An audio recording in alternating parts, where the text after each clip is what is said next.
습관이라는 게 굉장히 이제 중요합니다.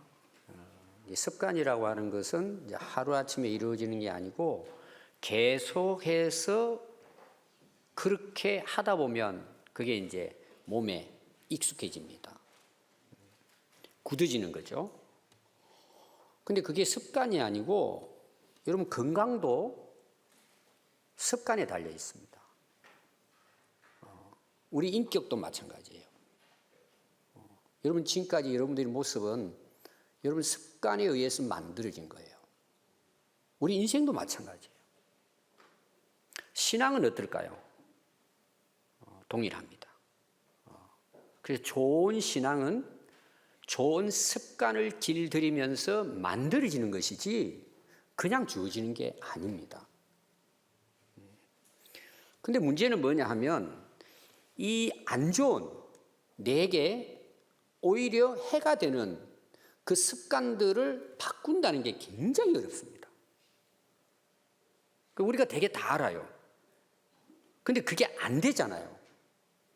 왜? 그 습관이 버릇이 됐기 때문이에요. 그거를 바꾸려고 하는 마음은 다 있어요. 근데 안 바꾸죠. 왜? 익숙해져 버린 거예요. 그게 좋은 거예요. 그냥 편한 거예요. 여러분 신앙생활을 어떤 분들은 단순하게 교회 출석하는 걸로 생각합니다. 그래서 주일 되면 예배 한번 드리고 그래서 많은 이제 종교가 있는데 그중에 나는 기독교가 좋다 선택하는 거죠. 신앙생활을 그렇게 이제 이해를 하는 사람들이 있습니다.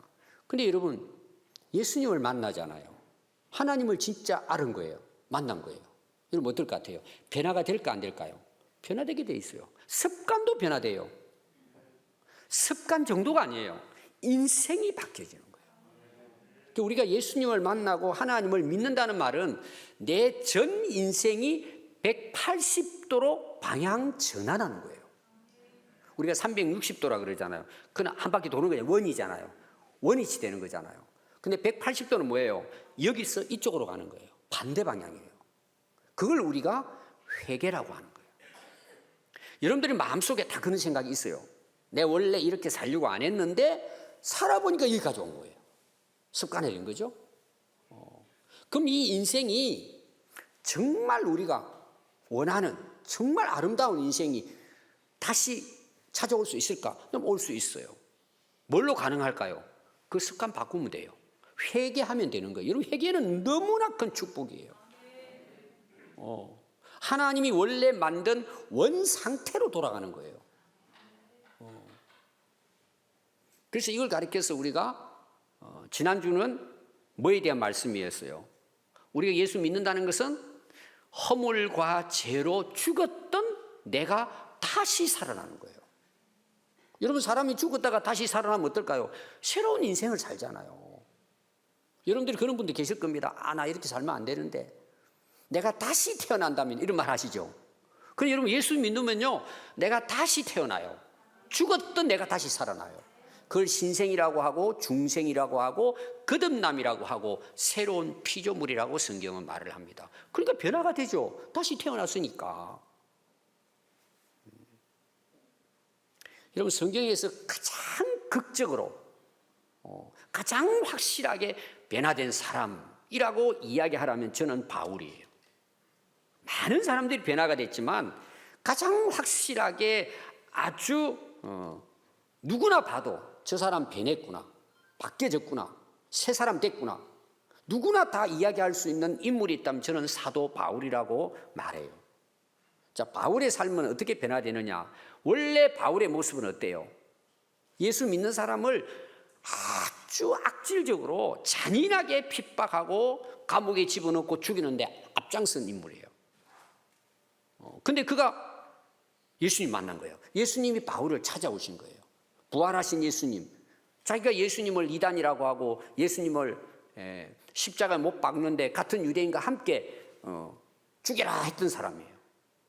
근데 그 예수님이 실제로 부활하신 그분이 자기를 찾아오신 거예요. 만난 거예요. 자기가 핍박하는 그 예수님을 자기가 만난 거예요. 그러니까 어떤 일이 일어나요? 그 핍박했던 예수님을 자기가 그리스도라고 우리의 구원자라고 전하는데 전 생애를 다 바치고 결국은 예수 이름으로 순교하는 거예요. 오늘 제가 거기에 대해서 말씀을 드리려고 합니다. 근데 바울의 생애를 이제 우리가 사도행전에 바울의 생애가 나옵니다. 제일 먼저 나오는 부분이 7장 58절부터 나와요. 사울이라는 이름으로 나와요. 원래 이제 사울은 본명이 본명. 유대인이니까 히브리어 이름이 사울이라는 뜻이에요. 그래서 사울이 이제 7장 58절에 등장을 합니다. 그래서 바울은 세 부류의 그 삶을 우리가 그 바울의 생애를 나눌 수 있습니다. 그 첫 단계가 뭐냐? 예수님을 만나기 전이에요. 만나기 전에 그가 어땠다고요? 핍박하는 자였어요. 죽이는데 앞잡이에요. 그래서 성경에 보면은 이 사울 이름이 사도행전 7장 58절에 제일 먼저 나온다 그랬죠. 그가 언제냐 하면은 스데반이 복음을 전하다가 돌에 맞아 죽습니다. 순교를 해요. 그 순교할 때에 그 돌로 그 스데반을 쳐서 죽이려고 하는 사람들이 이제 겉옷을 벗어가지고 누구에게 맡기느냐? 사울에게 맡겨요. 그때 사울이 청년이었다고 나와요. 사울 청년에게 맡겼다. 그리고 사울은 저 스데반 죽여. 넌 당연히 죽이야 돼. 이 나쁜 놈이야. 그리고 그 죽음을 그 칭찬했던 인물이 사울이었어요.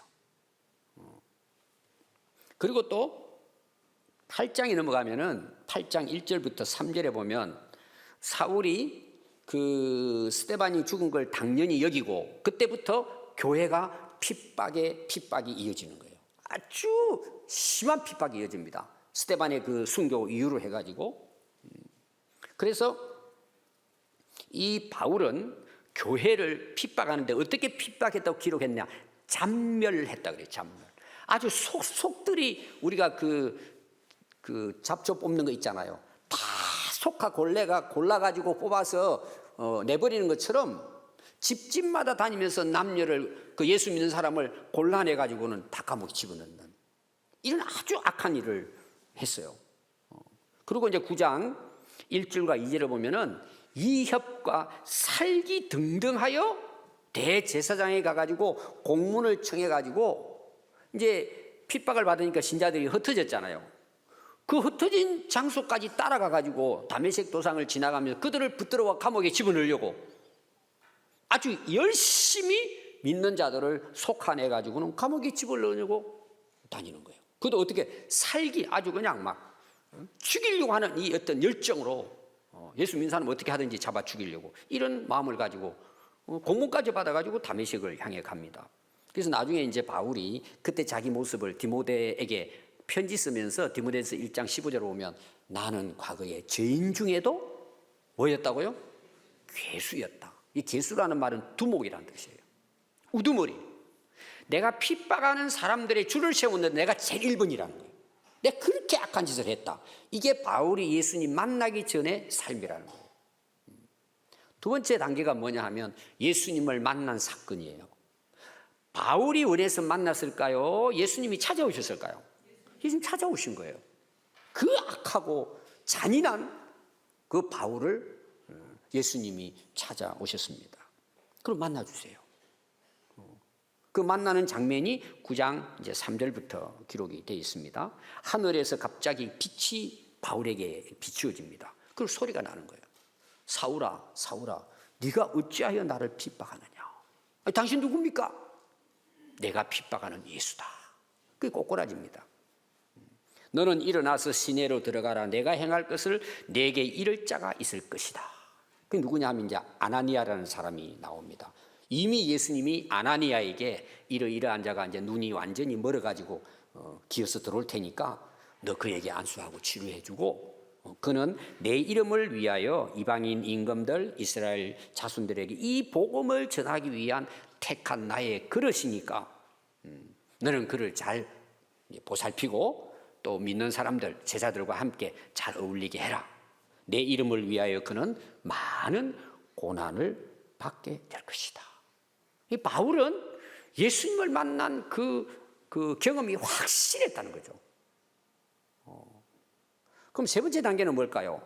그 예수님을 만나고 난 다음에 그 삶이 변화된 삶이에요. 그것이 이제 그 이후에 사도행전 9장 20절부터 사도행전 28장까지 전체 내용이에요. 그러니까 여러분 사도행전의 거의 3분의 2는 바울에 대한 이야기예요. 바울의 생애에 대한 이야기예요. 그 중에서도 뭐라고요? 예수님을 만나서 변화된 바울의 삶이 나오는 거예요. 그래서 사도행전 9장 20절부터 이제 시작이 됩니다. 바울이 예수님 만나고 난 다음에. 그럼 예수님 만났어요? 그러면 바울이 뭐 했을 것 같아요? 자, 오늘 이제 예수님을 만났습니다. 대낮에 예수님의 음성을 듣고 예수님의 부르심을 받아요. 그럼 바울의 그때 그 부름받은 그때 바울의 변화된 모습이 뭘 것 같아요? 성경이 이렇게 기록합니다. 사도행전 9장 20절에 보니까 즉시로 그랬어요. 이야, 진짜 대단한 사람. 즉시로 바로 그때란 말이에요. 유대인들의 회당에 들어가요. 유대인들이 모이는 곳이에요. 들어가가지고 뭐라고 들어가서 이야기하느냐 하면은 예수가 하나님의 아들이다. 내가 그분 만났다는 거예요. 우리가 십자가에 못 박은 예수를 내가 만났다는 거예요. 그걸 회당에 들어가가지고 유대인들에게 전하는 거예요. 지금 유대인들 대제사장에게 가가지고 공문을 받아가 예수 믿는 사람들 부활을 전하는 그들을 죽이려고 나갔는데 예수님 만나고 와가지고 즉시 회당에 들어가지고 그 예수는 바로 부활하시고 하나님의 아들, 우리가 기다렸던 메시아라는 거예요. 그럼 여러분 한번 보세요. 이 변화된 바울의 이야기를 듣고 유대인들의 반응이 있을 것 같아요. 이거는 상상이 안 되는 일이 벌어진 거예요. 그래서 성경은 뭐라고 기록을 하고 있느냐 하면은 바울이 와서 이렇게 하니까 당혹해 했다. 이거 어리둥절한 거예요. 이게 뭐냐 도대체. 이 바울이 왜 이러냐. 오늘 우리는 완전히 정신이 나가버린 거예요. 그러면 예수 믿고 따랐던 그 바울이 찾아다녔던 성도들, 핍박받았던 성도들, 제자들의 반응은 어땠을 것 같아요? 멀리 하는 거예요. 야, 이놈 봐라. 무슨 수작을 부리냐. 이렇게 해서 우리 다 잡아 넣으려고 이거 지금 사기치는 거 아니냐. 멀리 하는 거다. 그걸 이제 잘 진짜 바울이 예수님 만난 것을 중간에서 잘 중간 역할을 했던 이 인물이 이제 아나니아예요. 그러니까 예수 믿는 사람도 당혹해하고 유대인들은 더욱이 당혹하고 이게 바로 일어났단 말이에요. 즉시로 뭐 10년 20년 내가 생각해보고 복음을 이게 아니고 그냥 그날 만났으니까 그날 전한 거예요. 여러분 실제로 우리가 예수님 만나면요 그냥 있을 수가 없어요. 기쁜 소식이잖아요. 그분을 내가 만났잖아요. 즉시 변화되는 거예요. 여러분. 우리가 완벽해지지는 않지만 왜 지금까지 살아온 삶이 있잖아요. 그것과 싸워야 되겠죠. 그러나 분명한 사실은 뭐예요? 180도로 전환된다는 내용이에요. 이게 변화예요, 여러분.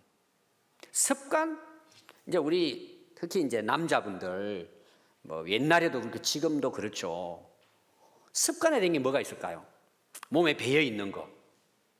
술, 담배죠? 여러분 술, 담배를 해보신 분들은 알아. 습관이 얼마나 무슨 나도 하기 싫어. 근데 손은 뭐예요? 이렇게 되는 거야. 손은 이렇게 돼요. 내 싫은데 실제로는 끊어야지. 올해는 하는데 여러분 안 되잖아요. 여러분 그게 쉬운 게 아니에요. 여기 계신 분들 있을 거예요. 부민들도 어려워요. 여러분 작정한다고 안 돼. 그 습관이 몸에 그냥 배어 있어요. 니코틴이 아니고 그냥 찌들어 있어.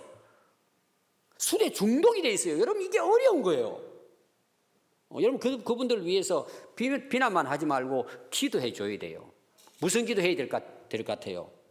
예수님 만나게. 왜 아멘이 없습니까? 한 예를 드는 거예요. 여러분 나쁜 습관들이 많습니다. 여러분 가운데 보면은 또 여자분들은 괜히 헛된 데 돈 쓰는 거 있잖아요. 카드 깡 해가지고 좋아하는 거 이런 거 있잖아요. 지나가면 아무것도 아닌데 습관적으로 이런 거 있잖아요. 어떤 사람은 습관적으로 남 시비 거는 사람도 있잖아요.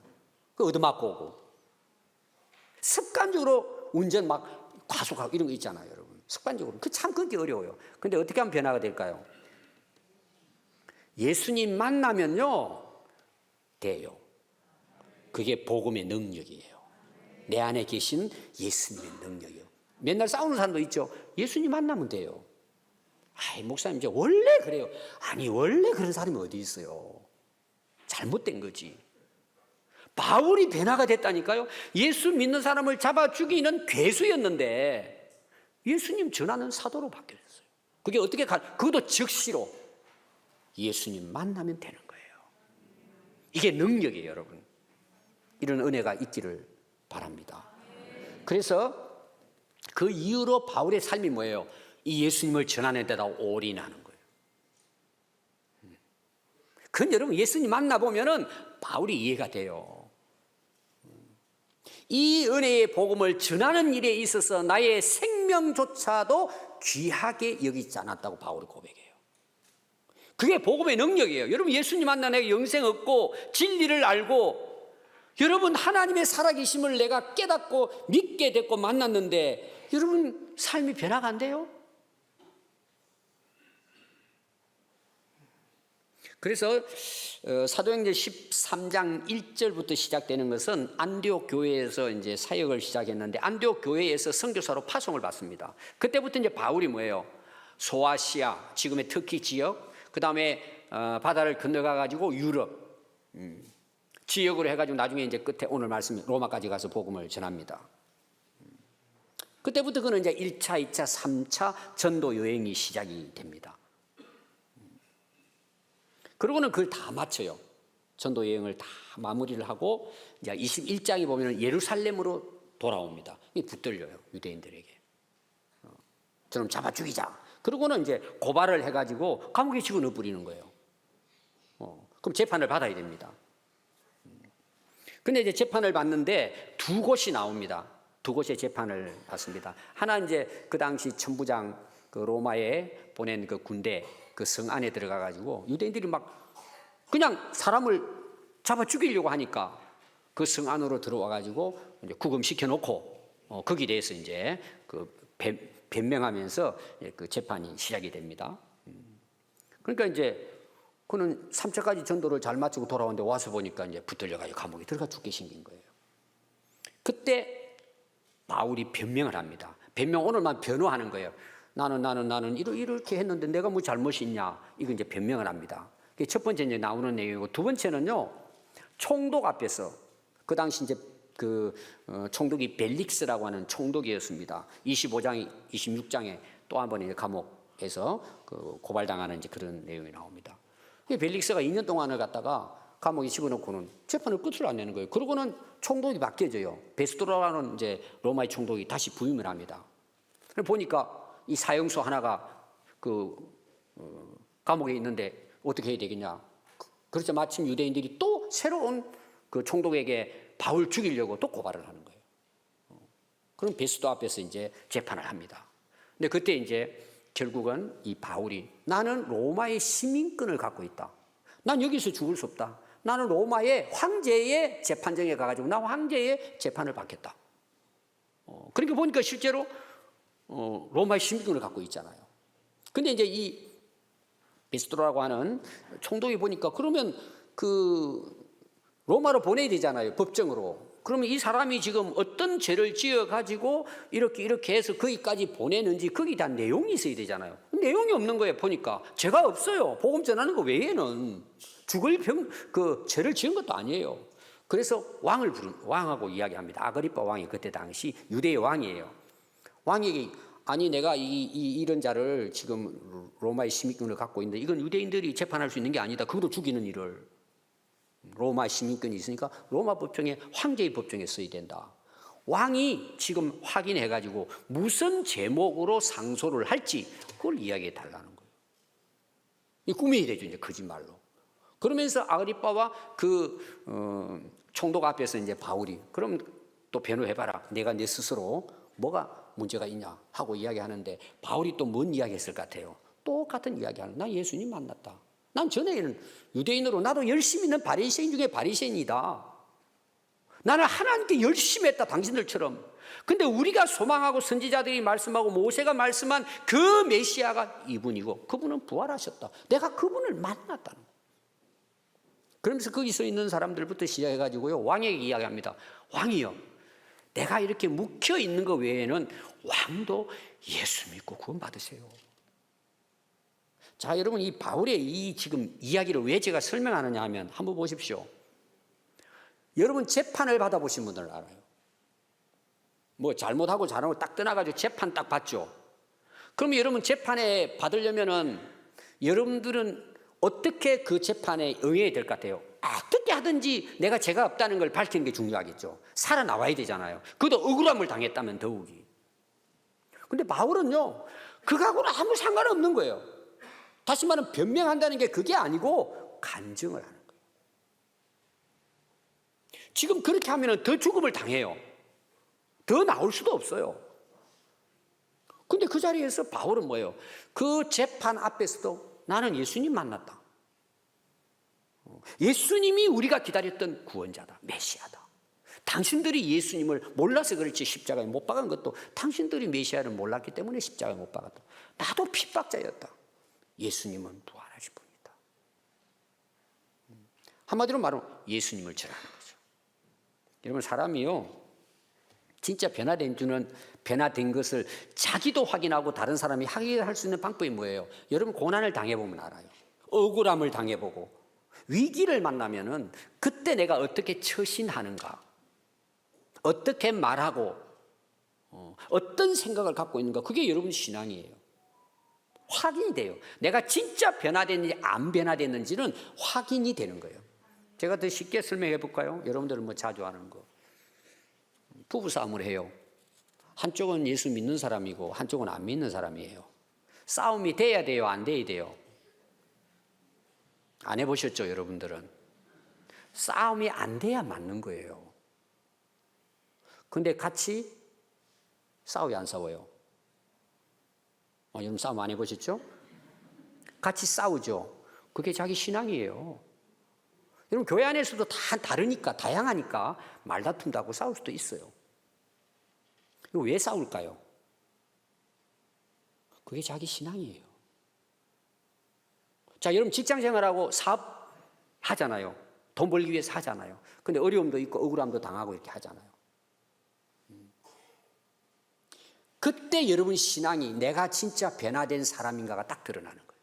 특별히 뭐 앞에서 우리가 약한 줄 아세요? 돈과 명예예요. 자기 이름. 그런 딱 일을 당했을 때 여러분 진짜 신앙이 나오는 거예요. 그때 우리는 어떻게 해야죠? 아, 내가 예수 믿는 사람이지. 믿는 사람으로서 행동하는 거예요. 말하고. 그게 변화된 진짜 자기 모습이에요. 오늘 여러분들 또 어떤 경우는 있어요. 둘 다 집사님이에요, 교회에. 저도 마찬가지예요. 목사고 사모예요. 싸움이 일어났어요. 예를 들어서 뭐 의견이 안 맞을 수 있잖아요. 그게 자기 신앙이에요. 어떻게 싸우느냐 보면. 바울은 그 지금 감옥에서 죽느냐 사느냐는 문제예요. 생사가 걸린 문제예요. 그럼 어떻게 하든 억울하잖아요. 자기 잘못한 게 뭐가 있어요. 근데 예수님 전하고 있는 거예요. 아니, 왕을 향해서 당신 예수 믿으세요? 이야기하는 거예요, 지금 이게. 그걸 뭘 이야기하려고 제가 하느냐? 변화됐다는 내용이에요. 왜? 예수님을 만났기 때문에.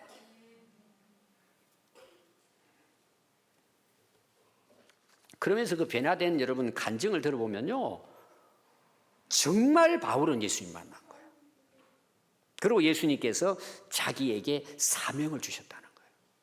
찾아오셔서 자기를 이렇게 구원해 주신 것은 그냥 너 구원한 것이 아니라 택한 하나님의 그릇으로, 복음의 그릇으로, 증인으로 내가 너를 쓴다는 그런 이제 말씀을 하신 거죠. 그럼 바울은 어떻게 살았을 것 같아요?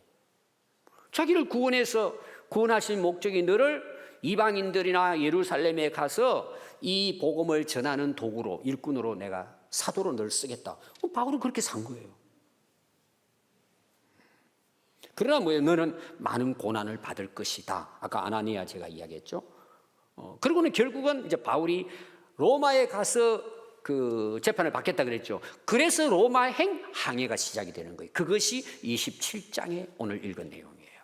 로마를 향해서 이제 배를 타고 가게 된 것입니다. 그러면 목적지가 지금 이탈리아입니다. 거기 여러분들 27장 1절에 보면 우리가 배를 타고 이탈리아로 가기로 작정했다 그래서 이태리 로마를 이야기하는 거예요. 이탈리아 항구에 내려가지고 로마로 가게 되는 그 항해를 이제 시작을 하게 됩니다. 그러면 거리가 지금 그 팔레스틴, 이스라엘 거기에 가이사랴라고 하는 항구에서 배가 출발합니다. 그리고 이탈리아 항구까지 도착하는데 길이가 얼마냐? 2,200km입니다. 서울에 왕복 한 5배 정도. 그 거리를 배를 타고 가는 거예요. 육지로는 길이 없으니까 산 넘고 산동 못 가잖아요. 배를 타고 가야 돼요. 이게 한 달 걸릴지 1년 걸릴지는 모르는 거예요. 왜? 문제가 뭐예요? 여러분들이 이제 1장부터 27장 1절부터 읽어보면 두 가지 내용이 계속 나옵니다. 항해를 하니까 항해 로마를 가기면 항해잖아요. 또 하나 나오는 게 뭔지 아세요? 바람, 강풍 뭐 이런 풍세, 바람에 대한 이야기가 나와요. 그러니까 2,200km를 항해를 해야 돼요. 그럼 그 당시 배가 동선, 그 엔진이 있는 배가 아니잖아요. 바람을 이용한 범선이에요. 돛범자예요. 돛을 올려가지고 바람을 이용해가지고 가는 거예요. 그럼 여러분 바람이 배가 가는 방향으로만 불어주는 게 아니고 역풍도 불고 옆으로도 불고 이러잖아요. 그럼 그건 이제 돛을 가지고 이제 이렇게 조정을 하는 거죠. 그리고 또 풍랑이 일어난다? 파도가 친다? 그럼 그때 당시 뭐 배가 얼마나 컸겠어요. 그러나 그 당시 내용을 보면 지금 2000년 전인데 어마어마한 큰 배예요. 그 당시로 보면. 그러니까 바울이 지금 감옥에서 풀려나서 재판 받으러 갔는데 그 가서도 결과가 뭐 죽일지 살릴지는 모르는 일이에요. 근데 이 문제가 항해하면서 죽을 수도 있는 거예요. 수장될 수도 있어요. 그런 어마어마한 지금 항해를 하는 겁니다. 근데 항해를 시작을 했어요. 잘 갑니다. 27장 9절부터 20절에 보면은 항해가 이제 시작이 되는데 위기를 만납니다. 갈 수가 없어요. 태풍이 불어요. 배가 부서지게 생겼어요. 이게 배가 부서지는 문제가 아니라 사람들의 생명이 죽게 생긴 거예요. 그래서 이제 백부장이 이제 그 당시 군인을 이끌어 제수들을 데려가는 이제 지휘관인데 선장과 선주의 말보다 바울의 말을 선장과 선주의 말을 바울이 말한 것보다 더 믿게 돼서 선장의 말을 따라서 위험한데 바울은 여기 좀 쉬었다 개울을 나고 미양이라는 항구에다 좀 정착해서 좀 쉬었다 개울 지난 후에 안전할 때 가자. 근데 이제 선장은 여기는 우리가 생활하는데 불편하니까 빨리 가서 베닉스라고 하는 그 항구에 가서 지내는 게 좋겠다 그러고 바울의 이야기 듣지도 않고 이제 가는 거죠. 바울이 어떤 인물인지 알았다면 바울의 말을 들었을지도 몰라요. 이 선장의 말을 듣고 이제 출발을 합니다. 그러면 결국은 풍랑을 만나가지고 배에 있는 짐도 다 버리고 기구도 다 버리고 결국은 뭐예요? 해도 달도 볼 수 없을 정도로만 강풍 불어오고 막 아주 막 먹구름이 끼어있고 앞이 안 보이는 거예요. 그래서 그들이 결국은 뭐예요? 다 죽게 생긴 거예요. 큰 풍랑으로 말미암아 구원의 여망이 없었더라. 다 이제 넋을 잃고 사경을 헤매게 됐다. 그러면서 이제 나중에 가서는 후회를 하죠. 바울의 말을 들을 걸 이렇게 합니다. 여러분 우리가 살아가면서 하루하루 뭐예요? 크고 작은 일을 내가 선택을 해야 되죠. 결정해야 될 때가 있습니다. 그럼 여러분 대개 그 선택을 어떻게 합니까? 누구 말을 들어요? 여러분 누구의 말을 듣느냐가 굉장히 중요해요. 자기가 선택하는 거죠. 그거는 또 뭐 내가 읽은 책, 뭐 배운 것, 뭐 경험 여러 가지 있잖아요. 결국은 그들은 잘못 선택한 거예요. 다 죽게 생긴 거예요. 그래서 27장 21절과 이제 26절 그 내용을 보면은 오랫동안 먹지 못하고 바울이 그들에게 이야기를 합니다. 안심해라, 안심해라. 생명에는 아무 문제가 없다. 배는 파손될지언정 우리가 다 살아남을 수 있다. 그러면서 27장 23절과 26절에 보면 내가 섬기는 내가 믿는 하나님께서 천사를 보내줬다. 어젯밤에. 그럼 나에게 말씀을 했다. 천사가 내 곁에 서서 말하되 바울아 두려워하지 말라. 네가 가이사 앞에 서게 될 것이다. 자 지금 풍랑이 만나 다 죽게 생겼는데 너 가이사 앞에 선대. 가이사는 그때 황제 로마 황제를 일컫는 말이에요. 황제 앞에 선대요. 그럼 이 말은 무슨 말이죠? 풍랑이 일어나고 배가 다 부서져도 결국은 로마에 도착한다는 거죠. 하나님이 자기한테 이렇게 말씀하셨다는 거예요. 바울이. 나는 내게 말씀하신 그대로 되리라고 하나님을 믿는다. 하나님이 내게 이렇게 말씀하신 것은 내가 그렇게 이루어질 걸 믿는다. 왜? 내가 하나님을 믿기 때문에. 반드시 우리는 가다가 한 섬에 머물게 될 것이다. 자, 지금 풍랑이 일어나고 방향 다 잃어버리고 다 죽게 생겼단 말이에요. 근데 조금만 가면은 섬이 하나 나온다는 거죠. 거기에 반드시 도착하게 될 것이다. 이걸 이제 거기 있는 사람들에게 이야기합니다. 여러분, 인생을 살아가다 보면 어려움이 많이 있죠. 근데 지나가다 보니까 없어지는 경우 많죠. 그때 내가 괜히 다 죽었다고 막 이렇게 난리 안 쳐서도 되는데 지나놓고 나서 보니까 이게 아무것도 아니구나. 이런 경우 굉장히 많죠.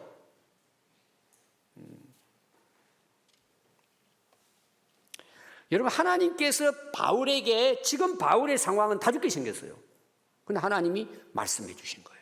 너 가이사 앞에 설 것이다. 조금만 가면은 배가 머물 항구가 나올 것이다. 그럼 바울의 마음은 어땠을 것 같아요? 안심했겠죠. 왜? 믿었으니까 그걸. 다른 사람은 뭐예요? 죽었다고 막 이야기하는 거예요. 이걸 바울이 이제 증거를 한 것입니다. 여러분, 믿음의 차이가 뭐예요? 말씀을 믿는 사람하고 안 믿는 사람의 차이예요. 또 우리 코로나 지금 한 3년을 지났잖아요. 어려움도 많고 위기도 많이 있었지만 여러분, 믿음 있는 사람은 어떻게 생각할까요? 오늘을 생각할 수 있는 거예요. 오늘을. 하나님께서 또 함께 하시고 인도해 주시겠지. 그때 우리가 좀 난리쳤지만 오늘도 이런 날도 있잖아요. 그리고 앞으로 우리 인생도 마찬가지예요. 하나님을 믿고 하나님의 말씀을 믿는 사람은 오늘 내 환경과 상황은 이래도 우리는 소망이 어디 있어요? 약속의 말씀이에요. 그렇게 안 해도 되는데 지나놓고 나서 보니까 저도 그런 경우 너무 많아요. 믿음으로 살다 보니까요, 믿음대로 되는 거예요.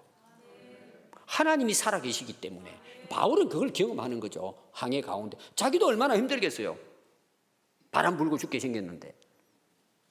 그래서 27장 27절부터 28장 31절까지 이제 사도행전의 끝입니다.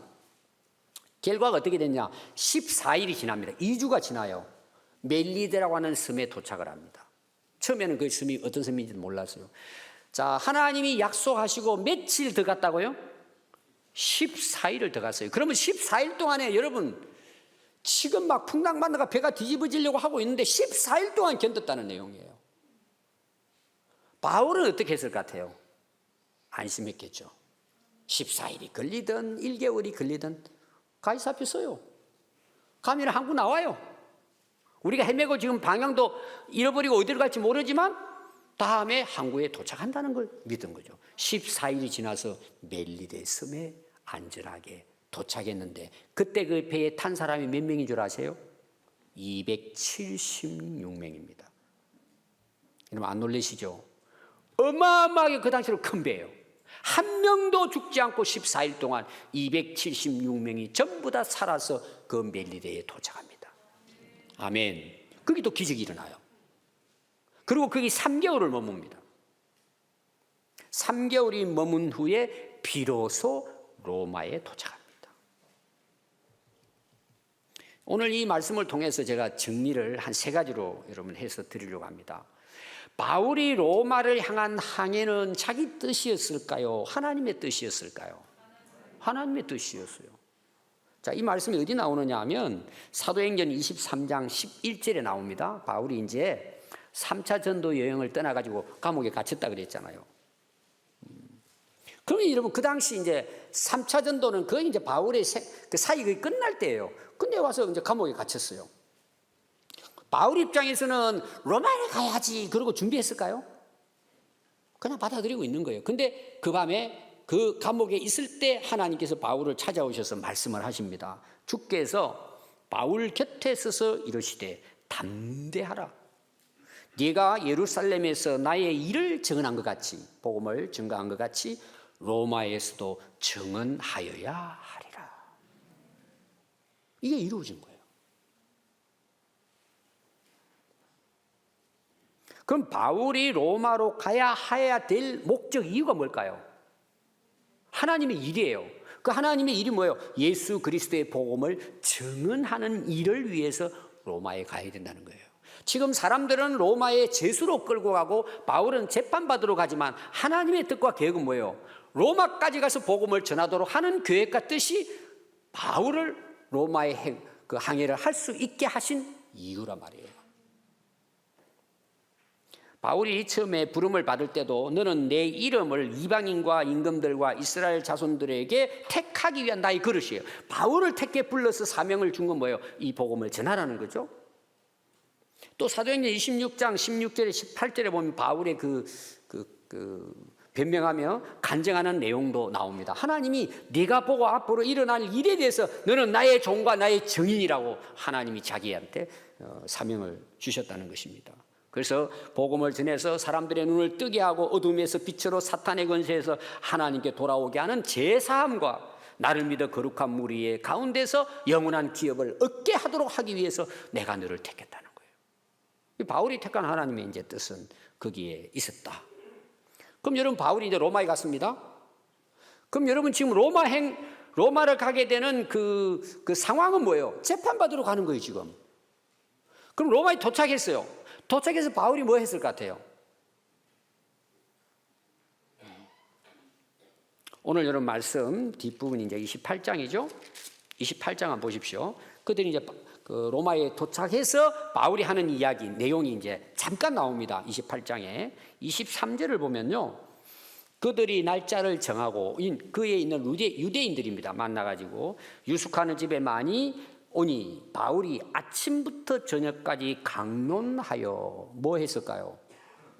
하나님 나라를 증언하고, 오늘 말하면 천국이 있다는 거예요. 우리가 천국 어떻게 가요? 예수 믿으면 간다는 거예요. 하나님께서 예수를 통해서 그 일을 하셨다는 거죠. 그리고 모세의 율법과 선지자의 말을 가지고 이미 구약에서 예언한 그분이 예수님이라는 거예요. 이걸 증언했다는 거예요. 그리고 또 마지막 한번 보십시오. 31절 사도행전 마지막 한 구절입니다. 하나님의 나라를 전파하며 주 예수 그리스도에 관한 모든 것을 담대하게 거침없이 가르치더라 하고 사도행전이 끝나요. 여러분 하나님께서 이 200km의 이 험난한 로마의 행으로 항해하게 하신 것은 이것 때문이라는 거예요. 이게 하나님의 뜻과 계획이라는 것입니다.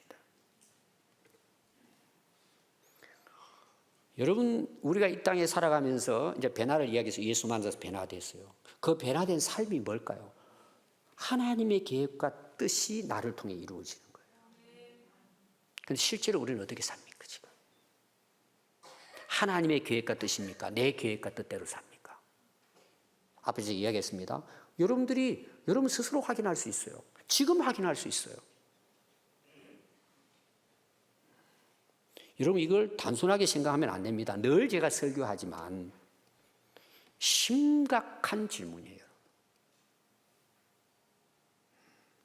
하나님의 뜻, 하나님의 계획이 나를 통해 이루어지는 것이 내 삶의 가장 가치 있는 삶, 영원한 삶이에요. 결정은 여러분들이 하셔야 돼요. 두 번째입니다. 바울이 로마를 향해서 항해하는데 선장이 누굴 같아요?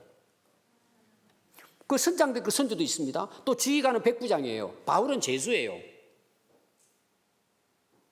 키는 선장이 갖고 있어요. 실제로 여러분 보십시오. 2200km의 항해를 하는데 실제로 그들이 로마에 도착하게 하신 분이 누굴까요? 선장일까요? 하나님일까요? 당연하죠. 키를 들고 있는 것이 선장이지만 해와 달, 바람은 누가 주관하실까요? 하나님이 주관하세요. 그들의 생명은 누가 주관하셔요? 하나님이 주관하신다는 걸 지금 바울을 통해 말씀하고 있잖아요. 여러분 하나님은 단순히 배의 선장 이런 차원이 아니고 우주 만물을 주관하시는 선장이세요. 창조자세요. 내 생명도 한 나라의 운명도 하나님의 손에 달려 있어요. 우리가 믿는 하나님은 그런 하나님이세요. 단순히 내 길을 인도하는 그런 차원이 아니라 온 우주를 다스리시고 주관하시고 이끌어 가시는 선장이세요. 그 안에 우리가 살고 있는 거예요. 여러분, 우주 만물을 누가 운행하세요? 사람이 운행합니까? 내 생명조차 내가 여러분 운행할 수 있습니까? 오늘까지 우리가 여기 있는 것은 하나님이 우리의 선장으로서 여기까지 인도하신 거예요. 하나님의 계획과 뜻이 있기 때문에. 아무리 여러분 크고 안전한 배라 할지라도, 뛰어난 최고의 선장이라 할지라도, 경험이 있어도 하나님이 허락하지 않으면 단 한 걸음도 나갈 수 없어요. 자기가 원하는 목적지에 도달할 수 없어요. 여러분 한번 살아보세요. 내가 인생의 주인이다, 내 계획과 내 뜻을 가지고 내가 인생의 선장이다 하고 살아보세요. 여러분, 나중에 목적지는 어디가 될지 뻔한 거예요. 여러분, 선택도 여러분이 하시는 거예요. 내 인생의 선장은 내다. 내 뜻과 계획을 가지고, 내 경험 가지고, 내 머리 가지고 여러분 살아보세요. 이렇게 성경은 이미 답을 다 이야기하고 있고, 오늘 이 내용도 그러잖아요. 하나님이 로마에 가겠다 그러니까 간 거예요. 세 번째 중요한 게 뭔지 아세요? 지금 여기 타고 있는 276명과 그 바울에게 있어서는 항해는 죽고 사는 문제예요. 지금. 그리고 여러분 계속해서 여기 보면 항해가 나오고 바람에 대한 내용이 나와요. 바람, 강풍, 유라굴라 뭐 강풍이 일어나고. 이게 항해는요 바람과 관련이 있는 거예요. 그러니까 지금 다 죽게 생겼잖아요. 지금 수장될 위기에 놓였어요. 여러분, 그런 환경보다 더 중요한 게 뭘 같아요? 하나님이 거기에 함께 계시느냐는 거예요. 우리는 인생을 살아가면서 환경 보고 막 야단치잖아요. 하나님 어디 계십니까? 막 그러고 그만 실패하고 하다 보면 좌절하고 뭐 기도해도 소용없다 그러고 막 원망하고 불평하죠. 우리는 항상 환경에 붙들려 있어요. 여러분들의 인생에 중요한 것은 지금 여러분들이 처해 있는 좋은 환경, 아니면 악한 환경, 비참한 환경일 수도 있어요. 여러분, 그거보다 더 중요한 게 뭐예요? 그곳에 하나님이 함께 계시냐는 거예요. 그럼 문제가 되지 않아요. 그걸 우리한테 보여주는 거예요. 바울은 옥에 갇혔어요. 착고에. 빌리고 감옥에서. 근데 그곳에 가가지고 찬양하고 기도하잖아요. 감사하고. 옥문이 열리고 그 간수장 온 가족이 세례받고 구원받는 역사가 일어나요. 바울은 감옥에 있는데, 근데 그곳에 누가 계시죠? 하나님이 계신 거예요. 여러분, 시편 23편 4절에 보면 다윗의 고백입니다. 다윗은 40년 전쟁을 많이 치른 왕인데 40년을 한 번도 지지 않고 이깁니다. 비결이 어디인 줄 아세요? 우리가 잘 아는 시편 23편 4절에 보면 내가 사망의 음침한 골짜기를 다니는데 항상 위기 가운데 살았단 말이에요. 그런데 나는 해 받을 것을 두려워하지 않았다는 거예요. 이유가 뭐라고요? 주께서 나와 함께 하심이라. 주의 지팡이와 막대기가 나를 보호하신다는 거예요. 여호수아 1장 9절은 모세의 후계자인 이제 여호수아가 이스라엘 백성들을 이끌고 가나안 땅으로 들어가는데 두렵고 떨리는 거죠. 하나님께서 여호수아에게 나타나 말씀하십니다. 내가 네게 명령한 것이 아니냐. 강하고 담대하라. 두려워하지 말고 놀라지 말아라. 네가 어디로 가든지 내 하나님 여호와가 너와 함께 하느니라 하시니라. 우리가 살아가는 환경이 있죠. 상황이 있죠. 말 못할 고민이 있고 아픔이 있어요. 여러분, 그것이 내 인생을 결정하는 게 아니라는 거예요. 그곳에 하나님이 계시느냐, 그분이 여기 나와 함께 계시느냐는 거예요. 그럼 인생 항해 풍랑 속에서도 찬양할 수 있어요. 그게 믿음이에요. 하나님이 이끄시는 대로 순종할 수 있어요. 여러분, 그런 은혜가 있기를 바랍니다. 기도하겠습니다.